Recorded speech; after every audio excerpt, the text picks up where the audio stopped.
그리스도인의 감사는 주어지는 것이 아니라 발견하는 것입니다. 감사에는 주어지는 감사와 발견하는 감사가 있습니다. 주어지는 감사는 이미 우리에게 주어진 것에 대하여 감사하는 거죠. 선물을 받았을 때 감사하는 것도 주어지는 감사요. 중요한 도움을 받았을 때 감사하는 것도 주어지는 감사입니다. 믿음이 없어도 할 수 있는 감사이죠.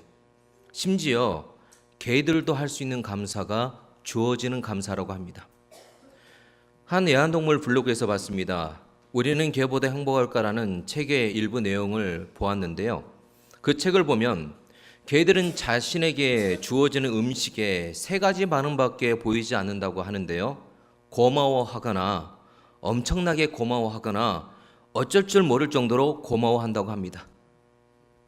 내용을 보게 되면 우리는 개보다 감사를 모르고 불평한다는 겁니다.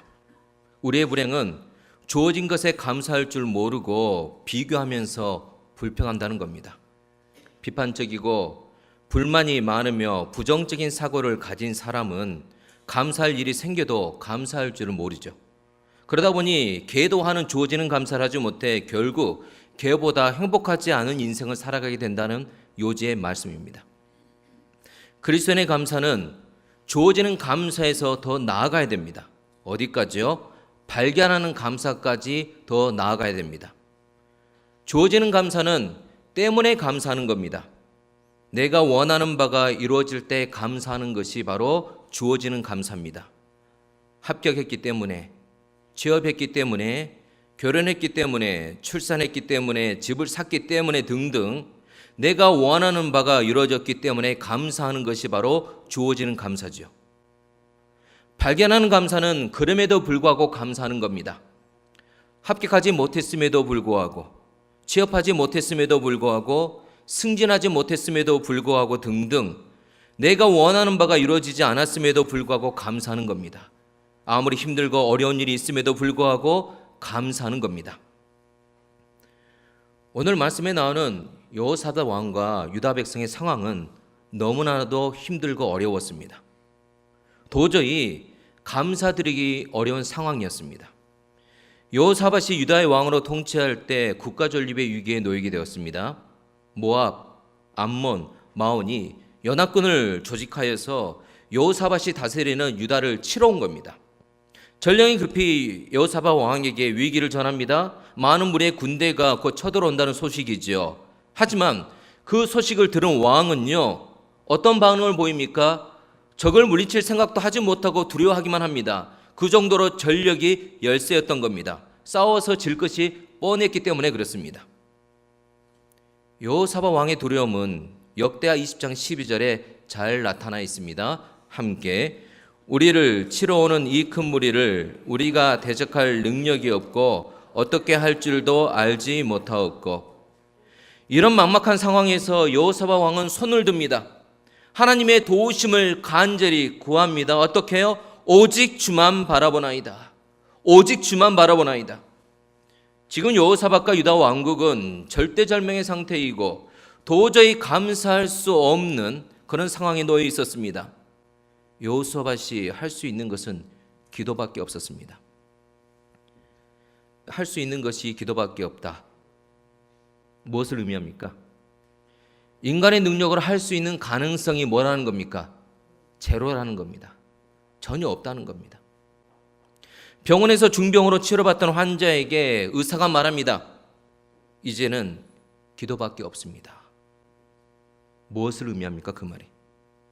인간의 능력으로는 치료가 불가능하다. 그런 의미입니다. 믿음이 없는 사람이 그런 소리를 들으면 절망합니다. 하지만 그리스도인들은 어떻게 반응해야 됩니까? 하나님께 손을 들어야 됩니다.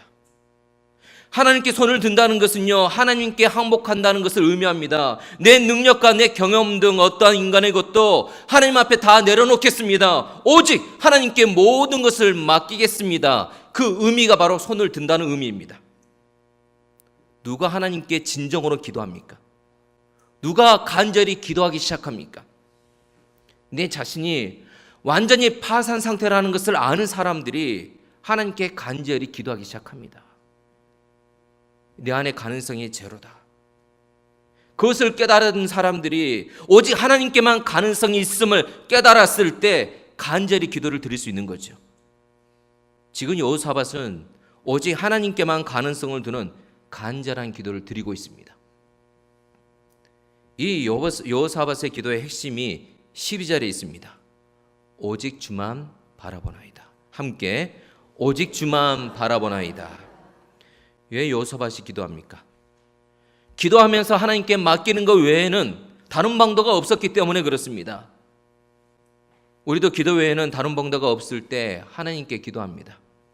자, 그리고 기도를 마치죠. 기도를 마친 다음에 우리가 하는 일은 무엇입니까? 자, 기도를 마친 다음에 우리는 무슨 일을 합니까? 안타깝게도 너무나도 자주 우리는 다시 그 문제를 염려합니다. 그렇죠? 하나님께 간절히 기도했습니다. 그런데 기도를 마치고 다시 내 삶으로 돌아왔을 때 우리는 너무나도 자주 다시 그 문제를 염려하기 시작합니다. 만일 그렇다면 우리는 기도를 드리지 않는 것과 마찬가지입니다. 내 문제를 하나님께 맡기며 기도했다면 하나님께서 그 문제를 처리하시도록 내버려 둬야 됩니다. 하지만 우리는 다시 염려하면서 기도할 때 문제를 하나님께 맡겨드렸는데 기도 끝난 다음에 다시 염려하면서 하나님께 맡겨드린 그 기도를 어떻게 해요? 그 문제를 어떻게 해요? 다시 나에게로 가져옵니다. 그게 염려입니다. 기도해서 하나님께 맡겼는데 염려해서 다시 그 문제를 가지고 옵니다. 다시 그 문제를 보게 되고 하나님을 보지 못하게 됩니다. 문제에 가려서 문제라는 수건이 내 눈을 가려서 하나님을 보지 않을 때 우리는 영적으로 쇠약해집니다. 이제 더 이상 하나님을 의지하지 않고 세상 의견에 따르겠다는 위험 신호인 겁니다. 사랑하는 성도 여러분, 문제가 아니라 하나님을 바라보시길 바랍니다. 염려하면서 다시 그 문제를 붙잡지 마시고 오직 주만 바라볼 수 있기를 원합니다. 하나님을 바라본다는 것은요, 기도했던 그 문제를 내 스스로 처리하지 않고 다른 사람에게 상의하지 않고 다만 전적으로 누구에게? 하나님께만 의지하고 하나님만을 기다린다는 그런 의미를 갖고 있습니다. 사랑하는 성도 여러분, 기도하셨습니까? 기도 후에도 계속해서 오직 주만 바라볼 수 있기를 원합니다. 말씀을 읽고 묵상하면서 삶 속에서 순간순간 하나님만을 생각하면서 신음소리로 기도하면서 오직 주만 바라보세요. 오직 주만 바라볼 때 문제를 해결할 하나님의 방법과 능력을 발견하게 될 것입니다. 하나님의 도우심을 간절히 구하던 여호사밧에게 하나님은 필승 전략을 말씀해 주시죠. 자, 하나님이 말씀하신 절망 속에서도 승리할 수 있는 필승 전략은 무엇입니까? 21절의 말씀 함께 백성과 더불어 운원하고 노래하는 자들을 택하여 거룩한 예복을 입히고 군대 앞에서 행진하며 여호와를 찬송하여 이르기를 여호와께 감사하세 그의 인자하심이 영원하도다 하게 하였더니 21절에 나오는 필승 전략은 상식적으로 이해가 되지 않습니다. 제일 앞에 누구를 세웁니까? 거룩한 예복만을 입은 비무장한 찬양대를 세웁니다. 그리고 그들에게 노래를 부르게 하죠. 어떻게 이것이 필승 전략입니까? 전쟁이 일어나면 비무장인 찬양대는 그냥 몰살당할 수 있는 바로 배치일 뿐입니다. 상식적으로 이해가 되지 않습니다. 그런데 여러분, 하나님의 필승 전략은 군대 배치에 있지 않았습니다. 바로 찬양대가 부르는 가사에 하나님의 필승 전략이 있었습니다. 강대한 적군을 바로 앞에 두고 찬양대는 이런 가사로 노래하기 시작합니다. 함께 여호와께 감사하세 그의 인자하심이 영원하도다. 따라합니다. 여호와께 감사하세 그의 인자하심이 영원하도다. 여호와께 감사하세 여호와께 감사하세. 찬양대는 감사의 노래를 부르고 있는 겁니다. 하나님이 여호사밧 왕에게 가르쳐준 필승 전략은 뭐라고요? 여호와께 감사하세. 바로 감사의 노래였습니다. 유다의 찬양대가 부른 감사의 노래는 야다 찬양이었습니다. 구약에서 찬양을 표현하는 대표적인 히브리어 두 개가 있거든요. 첫 번째가 할랄, 두 번째가 야다입니다. 가장 많이 쓰이는 단어가 할랄인데요. 어디에 쓰이느냐? 여러분 잘 아는 겁니다. 할렐루야. 여러분 잘 아시죠? 이 할렐루야에 할랄이라는 이 찬양의 단어가 들어있는 겁니다. 이 할랄 찬양은 이미 풍성한 복과 은혜를 누리고 있는 상황 속에서 드리는 거죠. 하지만 두 번째 야다 찬양은 좀 다릅니다. 야다 찬양은 아직 응답되지 않은 상황 속에서, 어려운 상황 속에서 드리는 찬양이 바로 야다 찬양입니다. 아직 풀리지 않는 문제가 여전히 남아 있습니다. 더욱더 문제가 심각해지고 있습니다. 그런 상황 가운데서 하나님께 드리는 찬양이 뭐라고요? 야다 찬양입니다. 오늘 말씀에서도 유다의 찬양대가 여호와께 감사하세, 여호와께 감사하세라고 노래할 때 적군을 이기고 부른 겁니까? 여전히 적군이 있을 때 부른 겁니까? 이게 중요한 겁니다. 여전히 크고 강대한 적군이 위협하고 있는 그 상황 속에서 찬양대는 감사의 노래를 부르고 있는 겁니다. 문제의 먹구름이 여전했습니다. 위협이 여전했습니다. 근심과 절망의 요소가 여전했습니다. 그런 상황 속에서 야다 찬양을 드리고 있는 겁니다. 야다의 뜻은 감사합니다라는 뜻입니다. 뭐라고요? 감사합니다. 야다 찬양을 드린다는 것은요, 하나님께 감사의 노래를 드리고 있다는 겁니다. 찬양대를 통해서 감사의 노래가 울려 퍼지자 상황이 변하기 시작합니다. 하나님의 군대가 야다 찬양을 공격 신호로 삼아 침략군을 교란시켰고 결국 유다를 치러 온 연합군은 자멸하게 됩니다. 스스로 무너지게 됩니다. 그리고 유다 백성들은 대승리를 거두게 되죠. 야다 찬양을 부르기 직전까지만 해도 도저히 감사하기 어려운 상황이었습니다. 감사는커녕 염려하고 절망할 수밖에 없는 상황이었죠. 하지만 감사의 노래를 통해서 하나님의 능력이 근심과 절망의 상황을 변화시켰습니다. 감사가 승리를 경험케 한 겁니다. 사랑하는 성도 여러분, 지금 우리의 삶 가운데 불평의 상황이 계속되고 있습니까? 원망의 상황, 근심과 두렵고 떨리는 상황이 계속되고 있습니까? 그렇다면 감사를 믿음으로 선택할 수 있기를 원합니다. 하나님의 도우심으로 하나님이 주시는 놀라운 승리와 감사를 경험하게 될 것입니다. 물론 불신자들도 감사할 수 있죠. 하지만 그리스도인이 하는 감사와는 본질적으로 다릅니다. 불신자의 감사는 하나님 밖에서 하는 감사라면 그리스도인의 감사는 어디서 하는 거예요? 하나님 안에서 하는 감사입니다. 왜 그렇습니까? 그리스도인이 감사할 때 그 감사로 말미암아 하나님 안으로 들어가기 때문에 그렇습니다. 시편 100편 4절의 말씀입니다. 함께 감사함으로 그의 문에 들어가며 찬송함으로 그의 궁정에 들어가서 그에게 감사하며 그의 이름을 송축할지어다. 아멘. 뭐라고 노래하고 있습니까? 감사는 찬송과 예배로 들어가는 문이다. 그렇게 노래하고 있어요. 그래서 우리가 감사할 때 어디로 들어가는 거예요? 하나님을 찬송하고 예배하는 하나님 안으로 들어간다는 의미 아니겠습니까? 하나님 안으로 들어가게 되면 우리의 능력으로 할 수 없었던 일을 가능케 합니다. 그럼에도 불구하고 감사를 우리가 어떻게 드릴 수 있습니까? 상식적으로 우리의 힘은 안 됩니다. 하지만 하나님 안으로 들어가면, 하나님 안에 있으면 우리 힘으로 할 수 없었던, 그럼에도 불구하고 감사를 드릴 수 있는 겁니다.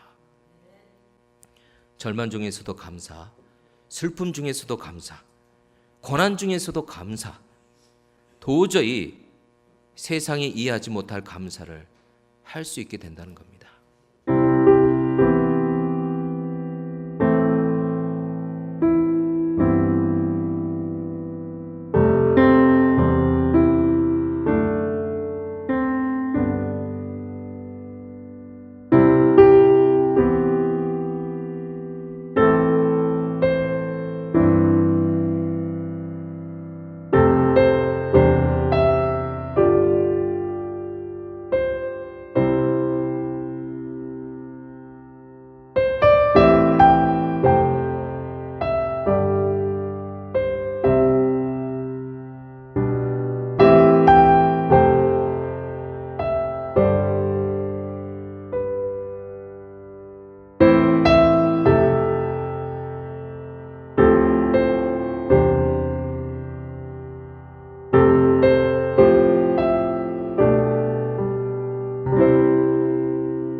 참된 그리스도인은 고난을 원망의 대상이 아닌 감사의 노래로 변화시키는 사람들입니다.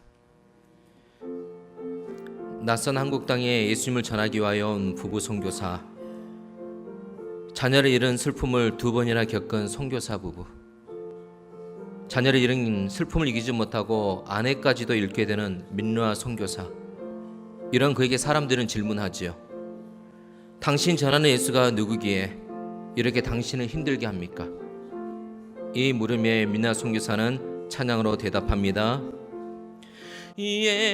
예수님은 누구신가? 의는 자의 위로와 없는 자의 풍성이며 전한 자의 높음과 잡힌 자의 노임되고 우리 제 노임품 대신에.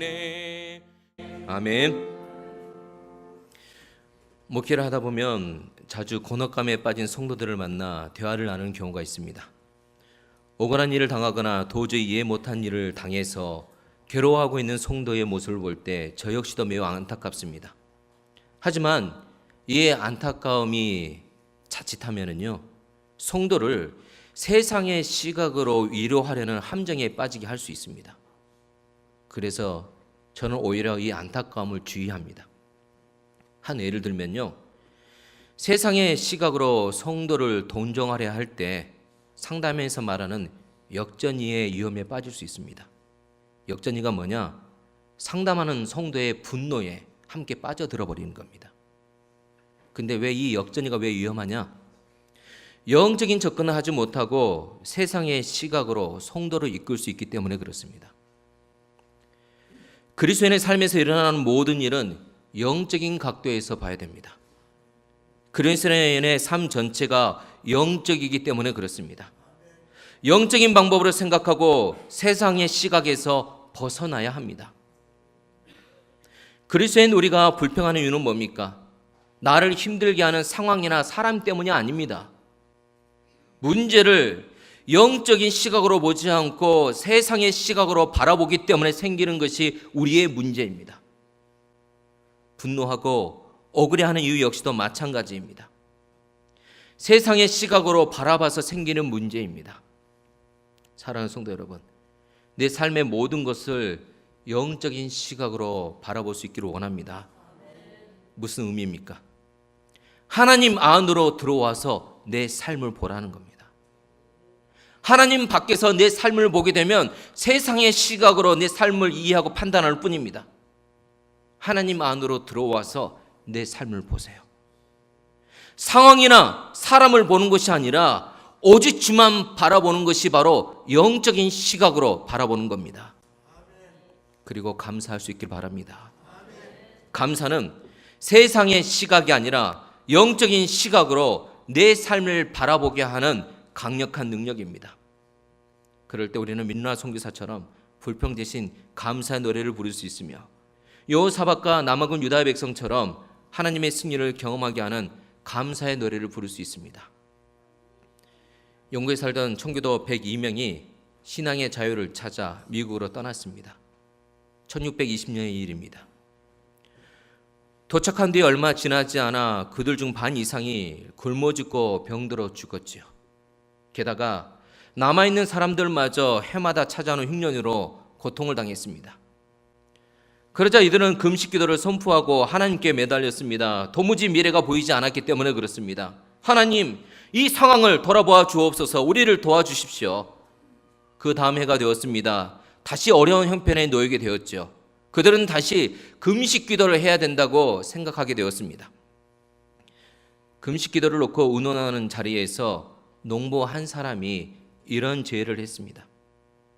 지금까지 우리는 해마다 금식을 하며 하나님의 도움을 간절히 간구했습니다. 그러나 이제 달리 생각하고 싶습니다. 비록 흉년이 들고 형제 자매들이 병으로 쓰러지는 어려운 상황이지만 우리가 감사할 것이 있다고 생각합니다. 식량이 풍족하지 못하고 여건도 유럽보다 편안하지 않지만 우리에게는 신앙의 자유가 있고 정치적인 자유가 있습니다. 게다가 우리 앞에는 광활한 대지가 펼쳐져 있습니다. 그러니 금식 대신 감사 기간을 정해 하나님께 감사드리는 것이 어떻겠습니까? 이 농부의 말은 참석한 사람들에게 깊은 감화를 주었습니다. 그래서 금식 주간 대신 감사 주간을 선포하고 하나님 앞에 감사했습니다. 추수감사절의 시작입니다. 이들이 드린 감사는 황무자 같은 상황을 개척해 미국이라는 나라를 건설하는 초석이 되었지요. 지금 놓여진 상황이 힘들고 어렵습니까? 여러 가지 문제에 부딪혀 있으십니까? 추수감사줄이 되어서 1년을 감사합시다 그렇게 말할 때 도저히 저기는 감사거리가 없습니다, 오히려 원망거리만 불평거리만 있습니다 라고 말하는 분들이 계십니까? 그럴수록 감사를 믿음으로 선택할 수 있기를 원합니다. 그래야 주님 안으로 들어가 하나님의 도우심으로 그럼에도 불구하고 감사를 드릴 수 있기 때문에 그렇습니다. 그래야 내 삶을 영적인 시각으로 바라봐 하나님의 계획과 숨겨진 은혜를 발견할 수 있기 때문에 그렇습니다. 하나님 안에서 감사의 노래를 부르시기를 예수님의 이름으로 축원합니다.